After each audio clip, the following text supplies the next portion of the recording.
Hello friends, welcome back to अनवीश आराज channel. आज हम लोग पढ़ेंगे छायावाद के प्रमुख कवि। ठीक है, तो आज हम लोग छायावादी कवि पढ़ेंगे। ठीक है, आइए पढ़ना स्टार्ट करते। देखिए, छायावाद के प्रमुख चार कवि हैं: जयशंकर प्रसाद, सूर्यकांत त्रिपाठी निराला, सुमित्रा नंदन पंत तथा महादेवी वर्मा। ठीक है, ये छायावाद के चार प्रमुख स्तंभ माने जाते हैं। ठीक है, इन्हें छायावाद के मुख्य स्तंभ माना जाता है। ठीक है, आगे देखिए, छायावाद के वृत्तत्रयी कवि। ठीक है, वृत्तत्रयी कवि कौन कौन है? जयशंकर प्रसाद, सुमित्रा नंदन पंत और सूर्यकांत त्रिपाठी निराला। ठीक है, देखिए, वृत्तत्रयी का मतलब क्या होता है? छायावाद के तीन बड़े नाम। ठीक है, तो तीन बड़े नाम कौन कौन है? जयशंकर प्रसाद, सुमित्रा नंदन पंत और सूर्यकांत त्रिपाठी निराला। ठीक है, आगे देखिए, जयशंकर प्रसाद को ब्रह्मा। ठीक है, जयशंकर प्रसाद को ब्रह्मा माना गया है।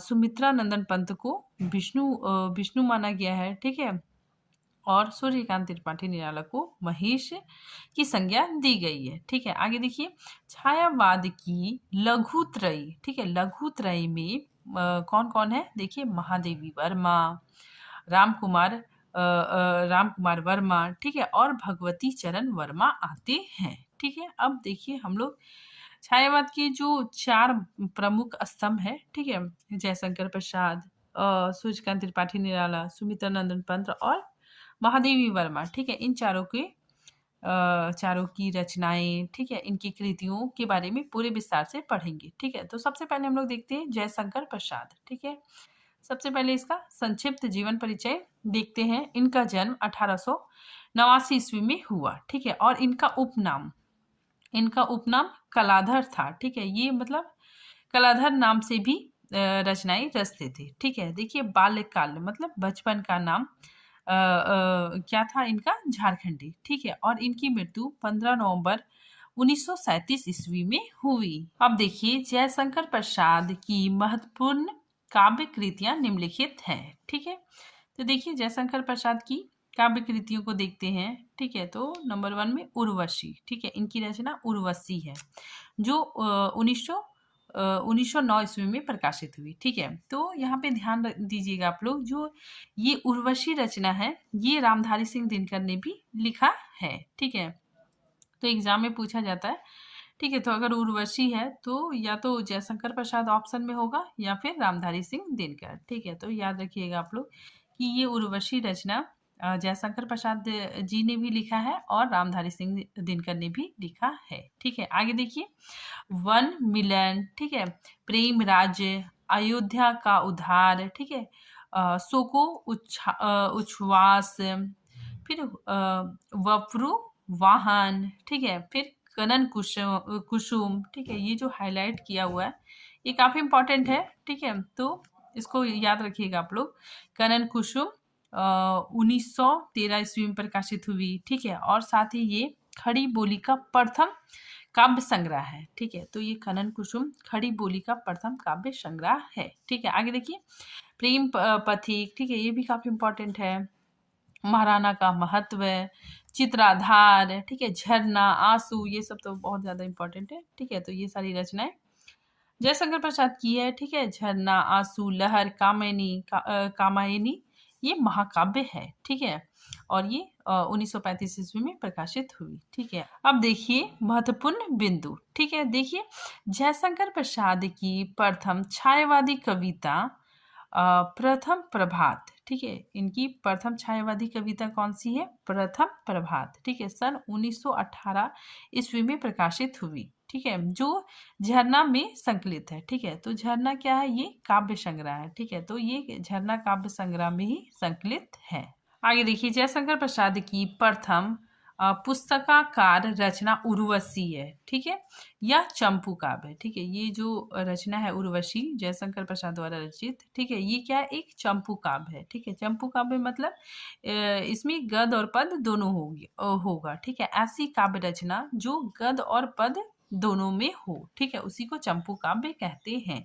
आगे देखिए, खड़ी बोली में जयशंकर प्रसाद का प्रथम काव्य संग्रह कनन कुसुम है, ठीक है। तो मैंने अभी बताया वही सेम चीज है कि खड़ी बोली में जयशंकर प्रसाद का प्रथम काव्य संग्रह कनन कुसुम है, ठीक है। आगे देखिए, जयशंकर प्रसाद द्वारा रचित झरना को छायावाद की प्रथम रचना स्वीकार किया गया है।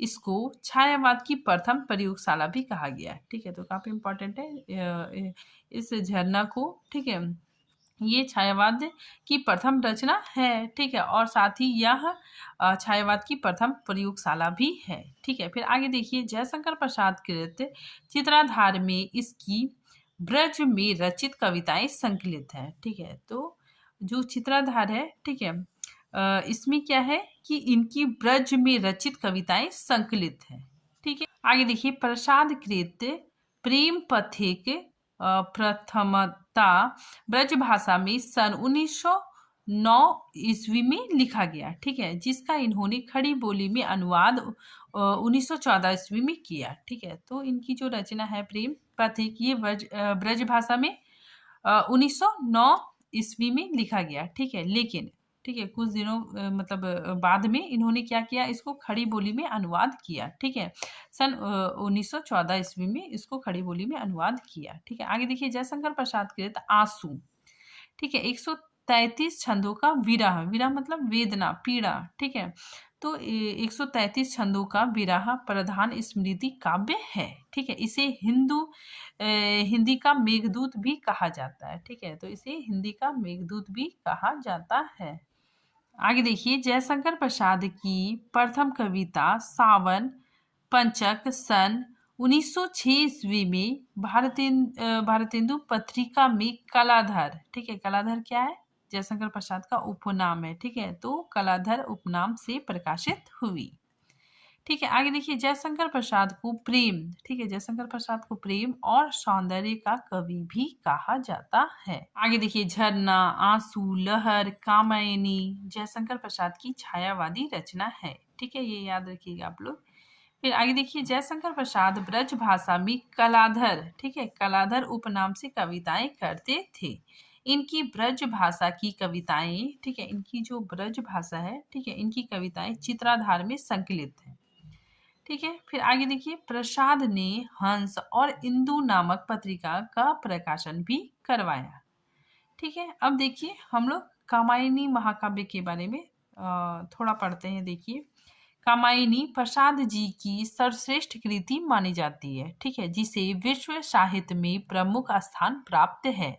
इसमें मनु, श्रद्धा और ईड़ा के माध्यम से मानव को हृदय, ठीक है, हृदय किसका प्रतीक है, श्रद्धा, और बुद्धि, बुद्धि कौन है, ईड़ा, ठीक है।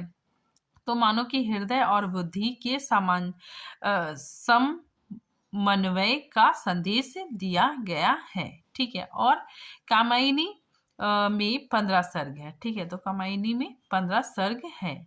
आगे देखिए, आचार्य शांति प्रिय द्विवेदी ने कामायनी को छायावाद का उपनिषद कहा है, ठीक है, ये भी काफी इंपॉर्टेंट है। आगे देखिए, जयशंकर प्रसाद की कुछ कहानी संग्रह देखते हैं हम लोग, ठीक है। तो देखिए, जयशंकर प्रसाद की कहानी संग्रह आकाशदीप, छाया, आंधी, ठीक है, प्रतिध्वनि, इंद्रजाल, ठीक है। अब देखिए, इनके द्वारा रचित कुछ प्रमुख नाटक, ठीक है। तो देखिए, जन्मे जय का नाग यज्ञ, ठीक है, चंद्रगुप्त, स्कंदगुप्त, ठीक है, अजात शत्रु, एक घूट, धूर्म स्वामिनी, ठीक है, ये सब काफी इंपॉर्टेंट है।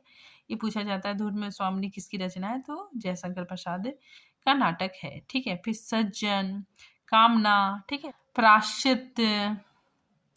अब देखिए, जयशंकर प्रसाद द्वारा रचित कुछ उपन्यास को देखते हैं, ठीक है, महत्वपूर्ण उपन्यास को देखते हैं। सबसे पहले तितली, ठीक है, कंकाल और इरावती, ठीक है। फिर देखिए, इनकी कुछ महत्वपूर्ण पंक्तियों को देखते हैं। तो देखिए, अंबर पनघट में डुबो रही तारा घट उषा नागरी, ठीक है। तो ये पंक्ति जयशंकर प्रसाद की है, ठीक है, कभी कभी पंक्ति पूछा जाता है, ठीक है। फिर आगे देखिए, अरुण यह मधुमेह देश हमारा, ठीक है। तो ये पंक्ति जयशंकर प्रसाद की है, ठीक है। नेक्स्ट हम लोग देखते हैं सूर्यकांत त्रिपाठी निराला, ठीक है। देखिए, इनका जन्म 1899 ईस्वी में मेदिनीपुर में हुआ था, ठीक है। और इनका उपनाम निराला और महाप्राण था। फिर इनकी मृत्यु 1961 ईस्वी में प्रयागराज में हुई। प्रथम संग्रह अनामिका, ठीक है, प्रथम संग्रह कौन सी है, तो अनामिका, ठीक है, 1923 ईस्वी में प्रकाशित हुई। ठीक है, संग्रह मतलब क्या होता है ना, जैसे ये अनामिका है, इसके अंडर बहुत सारी कविताएं आ जाएगी। ठीक है, तो प्रथम संग्रह अनामिका 1923 ईस्वी में प्रकाशित हुई। ठीक है, आगे देखिए अंतिम संग्रह संध्या काकली। ठीक है, फिर देखिए प्रथम कविता निराला जी की प्रथम कविता जूही की कली है। ठीक है, फिर देखिए अंतिम कविता कौन सी है, पत्रो कंठित जीवन का विष बुझा हुआ है। ठीक है, ये इनकी अंतिम कविता है। अब देखिए निराला की महत्वपूर्ण काव्य कृतियां देखते हैं। ठीक है, तो सबसे पहले अनामिका, ठीक है, 1923 ईस्वी में प्रकाशित हुई। फिर परिमल, ठीक है, देखिए ये सब जो हाईलाइट किया गया है ये काफी इंपॉर्टेंट है। ठीक है, तो इसको आप लोग मतलब याद कर लीजिएगा। ठीक है, फिर गीतिका, उसके बाद फिर तुलसीदास भी काफी इंपॉर्टेंट है। तुलसीदास किसके द्वारा लिखी गई है, तो निराला द्वारा रचित है। ठीक है, फिर कुकुरमुत्ता, ये भी काफी इंपॉर्टेंट है। अनिमा, फिर बेला, नए पत्ते, अर्चना, आराधना, ठीक है, गीत गुंज, फिर संध्या काकली। ठीक है, तो ये सारी रचनाएं निराला जी की महत्वपूर्ण रचनाएं हैं। आगे देखिए निराला कृत अनामिका और परिमल में संकलित महत्वपूर्ण कविताएं। ठीक है, देखिए अनामिका द्वितीय संस्करण, ठीक है, ये 1938 ईस्वी में प्रकाशित हुई। ठीक है, इसमें क्या है, देखिए इस काव्य संग्रह में महत्वपूर्ण कविताएं संकलित है। ठीक है, देखिए कौन कौन कविता है, सरोज स्मृति, ठीक है, 1935 ईस्वी में, सम्राट एडवर्ड के प्रति, ठीक है, फिर प्रेयसी, राम की शक्ति पूजा, ठीक है, रेखा, तोड़ती पत्थर, सच है, ठीक है, सच है। ठीक है, तो ये सारी कविताएं अनामिका के द्वितीय संस्करण में संकलित है। अब देखिए परिमल, ठीक है, परिमल में संकलित महत्वपूर्ण कविताएं। ठीक है, तो देखिए परिमल काव्य संग्रह के अंतर्गत लिखी गई कुछ महत्वपूर्ण कविताएं। ठीक है, तो कौन कौन है, देखिए अधिवास, जूही की कली, बादल राग, विधवा, ठीक है, भिक्षुक, संध्या सुंदरी, ठीक है, फिर आगे देखिए पंचवटी प्रसंग। ठीक है, तो ये सारी कविताएं परिमल में संकलित है। अब हम लोग कवि निराला, ठीक है, उनके बारे में कुछ महत्वपूर्ण तथ्यों को जानेंगे। ठीक है, देखिए निराला को हिंदी में मुक्तक छंद का प्रवर्तक माना जाता है। ठीक है, फिर आगे देखिए सूर्यकांत त्रिपाठी निराला को छायावाद का सलाका पुरुष भी कहा जाता है। ठीक है, नेक्स्ट देखिए निराला कृत सरोज स्मृति, ठीक है, इनकी बहुत प्यारी रचना है। ठीक है, सरोज स्मृति को हिंदी का सर्वश्रेष्ठ तथा प्रथम शोक गीत माना जाता है। फिर आगे देखिए निराला ने कवित्व को, ठीक है, निराला ने कवित्व को हिंदी का जातीय छंद कहा है। ठीक है, तो ये सारी चीज काफी इंपॉर्टेंट है। ठीक है, फिर आगे देखिए निराला कृत तुलसीदास 101 छंदों में रचित एक खंड काव्य है। ठीक है, तो ये तुलसीदास याद रखिएगा आप लोग, ये निराला द्वारा रचित है और इसमें 101 छंदों में रचित खंड काव्य है। नेक्स्ट देखिए निराला ने परिमल, ठीक है, परिमल की भूमिका में लिखा है कि मनुष्यों की मुक्ति की तरह कविता की भी मुक्ति होती है। ठीक है, तो ये स्टेटमेंट सूर्यकांत त्रिपाठी निराला ने दिया है। ठीक है, इन्होंने परिमल जो इनकी रचना है, ठीक है, तो परिमल की भूमिका में इन्होंने लिखा है कि मनुष्यों की मुक्ति की तरह कविता की भी मुक्ति होती है। ठीक है, आगे देखिए सर्वप्रथम मुक्तक छंद का प्रयोग जूही की कली नामक कविता में हुई है। ठीक है, तो काफी इंपॉर्टेंट है, याद रखिएगा आप लोग। ठीक है, कि सर्वप्रथम मुक्तक छंद का प्रयोग जूही की कली नामक कविता में हुई है। ठीक है, फिर देखिए इनका कहानी लिली और सुखी, ठीक है, इनकी महत्वपूर्ण कहानी है। ठीक है, अब देखिए महत्वपूर्ण पंक्तियां, ठीक है, कभी कभी पंक्तियां भी पूछा जाता है, तो देखिए जागो फिर एक बार, ठीक है, तो ये निराला जी द्वारा महत्वपूर्ण पंक्ति है। ठीक है, आगे देखिए वर दे वीणा वादनी वर दे। ठीक है, ये भी काफी इंपॉर्टेंट है। ठीक है, तो ये महत्वपूर्ण पंक्ति निराला जी की है। ठीक है, अब इनके द्वारा रचित कुछ महत्वपूर्ण उपन्यास। ठीक है, देखिए अप्सरा, निरूपमा, ठीक है, प्रभावती, चोटी की पकड़, कुल्ली भाट, काले करनामे, चतुर चमार, ठीक है, बल्लेसुर बकरिया।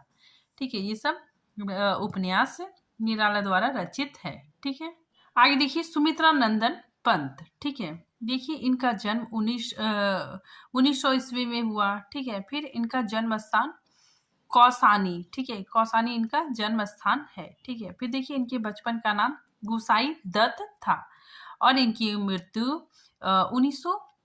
1977 ईस्वी इलाहाबाद में हुई। ठीक है, फिर अब देखिए सुमित्रा नंदन पंत के काव्यों को विद्वानों ने 4 चरणों में बांटा है। ठीक है, तो कौन कौन चरण है देखिए, छायावादी काव्य, प्रगतिवादी काव्य, ठीक है, अंतःश चेतनावादी काव्य। ठीक है, इसमें अरविंद दर्शन का प्रभाव है। ठीक है, फिर नव मानवतावादी काव्य। ठीक है, तो चलिए इन सब के बारे में हम लोग पढ़ते हैं। ठीक है, सबसे पहले छायावादी काव्य। ठीक है, तो देखिए उच्छ्वास, ठीक है, 1920 ईस्वी में, ग्रंथि, ठीक है, वीणा, पल्लव और गुंजन। ठीक है, तो ये सारी जो रचना है ये छायावादी रचना है। ठीक है, तो ये सभी सुमित्रा नंदन पंत की छायावादी रचना है।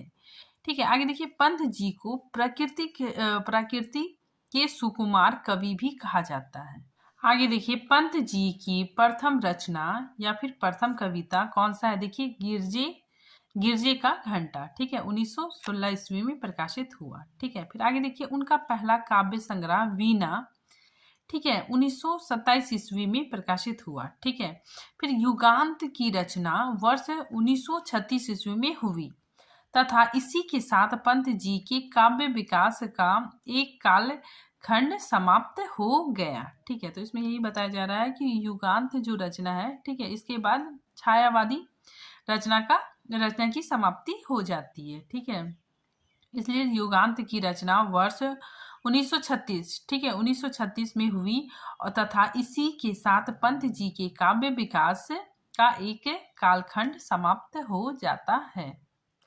युगांत छायावादी युग के अंत की घोषणा है। ठीक है, तो जो युगांत है ये छायावादी युग की अंत की घोषणा है। ठीक है, आगे देखिए प्रगतिवादी काव्य। ठीक है, तो देखिए पंत की काव्य रचना का द्वितीय चरण प्रगतिवादी काव्य का युग है। ठीक है, इस काल के अंतर्गत 3 काव्य संकलन आते हैं। ठीक है, युगांत, युग, वाणी और ग्राम्या।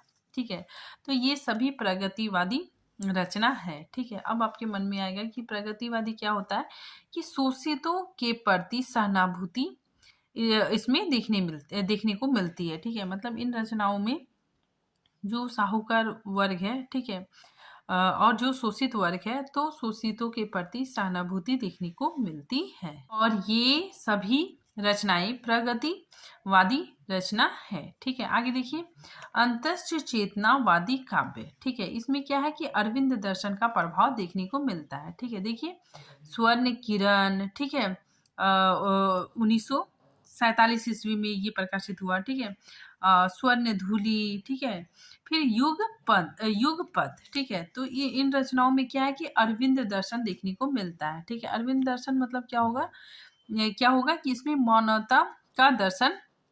मानवता का संदेश दिया गया है। ठीक है, ये कविताएं मानवतावाद के अंतर्गत आएंगी। ठीक है, फिर नेक्स्ट देखिए नव मानवतावादी। ठीक है, इसके अंतर्गत उत्तरा, ठीक है, काला और बूढ़ा चांद, अतिमा, ठीक है, लोका यतन, ठीक है, और चितमरा जैसी रचनाएं आएंगी। ठीक है, तो देखिए सबसे पहले हम लोग समझते हैं कि नव मानवतावाद क्या होता है। इसमें नव मानवता का संदेश दिया गया है। ठीक है, देश की आज़ादी के बाद की रचनाएं हैं। ठीक है, मतलब देश की आज़ादी के बाद की रचनाएं हैं। देश उस समय बढ़ रहा था। ठीक है, देश के लोगों को एकजुट करने के लिए, ठीक है, भाईचारे के लिए ये कविताएं लिखी गई। ठीक, आगे देखिए ये काफी इंपॉर्टेंट है। सुमित्रा नंदन पंत ने लोकायतन नामक महाकाव्य महात्मा गांधी के जीवन पर लिखा है। अब देखिए इन्हें क्या क्या पुरस्कार मिला, ठीक है, उस चीज को हम लोग देखते हैं। तो देखिए पहला ज्ञानपीठ पुरस्कार चिदम्बरा के लिए मिला, ठीक है, 1968 ईस्वी में।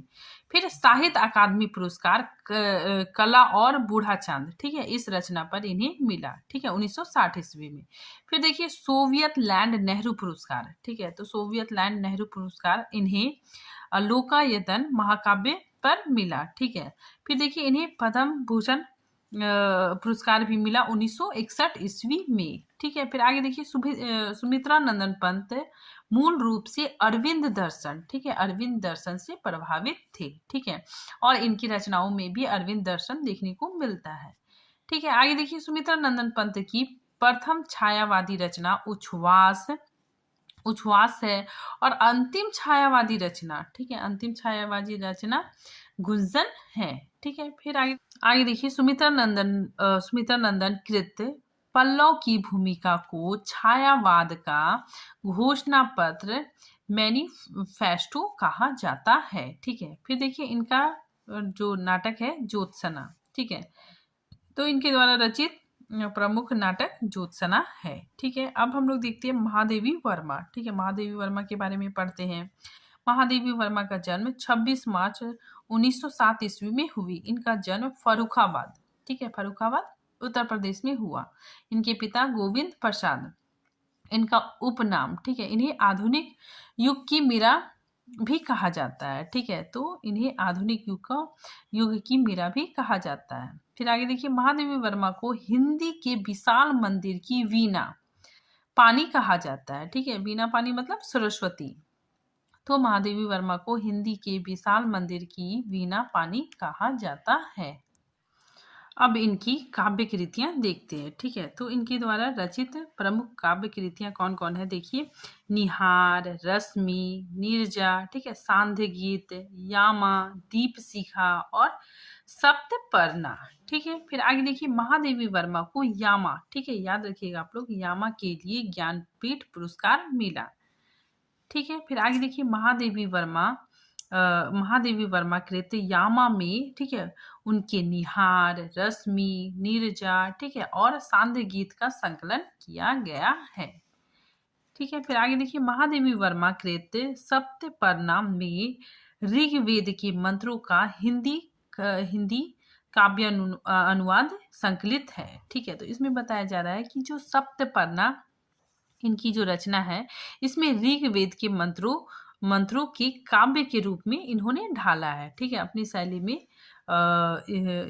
काव्य के रूप में ढाला है, ठीक है, जो ऋग्वेद के मंत्र है उसे काव्य के रूप में ढाला है, ठीक है। फिर आगे महादेवी वर्मा की ब्रजभाषा और आरंभिक खड़ी बोली की कविताओं का संकलन सन 1984 ईस्वी में प्रथम आयाम, ठीक है, शीर्षक से प्रकाशित हुई, ठीक है। नेक्स्ट देखिए अयोध्या सिंह उपाध्याय हरिओध ने महादेवी वर्मा के प्रथम काव्य संग्रह निहार की भूमिका लिखी थी, ठीक है, 1930 ईस्वी में, ठीक है। तो ये काफी इंपॉर्टेंट है कि जो अयोध्या सिंह उपाध्याय हरिओध है, ठीक है, इन्होंने महादेवी की जो प्रथम काव्य संग्रह निहार थी, ठीक है, निहार है, ठीक है, इसकी भूमिका किसने लिखी तो अयोध्या सिंह उपाध्याय ने 1930 ईस्वी में लिखी थी, ठीक है। आगे देखिए महादेवी वर्मा को बौद्ध दर्शन से प्रभावित रहस्यवादी कवित्री के रूप में भी स्वीकार किया जाता है। इनका स्वर सर्वाधिक प्रिय प्रतीक दीपक और बादल है, ठीक है। आगे देखिए महादेवी वर्मा के द्वारा इलाहाबाद में प्रयाग, ठीक है, प्रयाग महिला विद्यापीठ की स्थापना की गई, ठीक है। तो इन्होंने इलाहाबाद में प्रयाग महिला विद्यापीठ की स्थापना की, ठीक है। फिर आगे देखिए इन्होंने चांद पत्रिका का भी संपादन किया, ठीक है। फिर देखिए इनका जो पुरस्कार है इन्हें ज्ञानपीठ पुरस्कार 1982 ईस्वी में, ठीक है, इनकी जो रचना है यामा पर इन्हें ज्ञानपीठ पुरस्कार मिली, ठीक है, और पद्म भूषण पुरस्कार इन्हें 1988 ईस्वी में मिला, ठीक है, और वो मरणोपरांत, ठीक है, जब इनकी मृत्यु हो गई तब मिला, ठीक है। तो आज ये टॉपिक यहीं पे खत्म होता है, ठीक है, मिलते हैं नेक्स्ट टॉपिक के साथ, तब तक के लिए थैंक यू।